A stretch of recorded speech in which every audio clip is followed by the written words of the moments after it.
Thalakkottukara Vidya academy of science and ടെക്നോളജിയിൽ ബിരുദദാന ചടങ്ങ് നടന്നു. 2022-2026 വർഷത്തെ ബിടെക്, 2024-2026 എംടെക്, MCA ബാച്ചുകളിലെ വിദ്യാർത്ഥികൾക്കായുള്ള ബിരുദദാന ചടങ്ങാണ് നടന്നത്. വിവിധ പഠന വിഭാഗങ്ങളിൽ നിന്നായി വിജയകരമായി കോഴ്സ് പൂർത്തിയാക്കിയ 556 വിദ്യാർത്ഥികൾ ബിരുദങ്ങൾ ഏറ്റുവാങ്ങി. Vidya international charitable trust chairman Girish Kumar Malittiri അധ്യക്ഷത വഹിച്ച ചടങ്ങിൽ പ്രമുഖ സംരംഭകനും ഏറിസ് ഗ്രൂപ്പ് ഓഫ് കമ്പനീസ് ചെയർമാനും CEO-യുമായ സോഹൻ റോയ് മുഖ്യാതിഥിയായിരുന്നു. ചടങ്ങിൽ പ്രിൻസിപ്പൽ ഡോക്ടർ സി സുനിത ഔദ്യോഗിക പ്രഖ്യാപനം നടത്തി.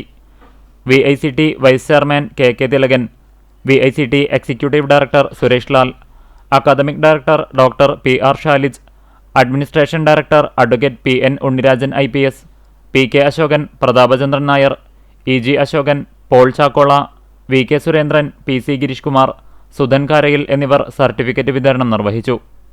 സർവകലാശാല നൽകുന്ന വിവിധ മൈനർ ഡിഗ്രി, ഓണേഴ്സ് ഡിഗ്രി ലഭിച്ച വിദ്യാർത്ഥികൾ പങ്കെടുത്തു.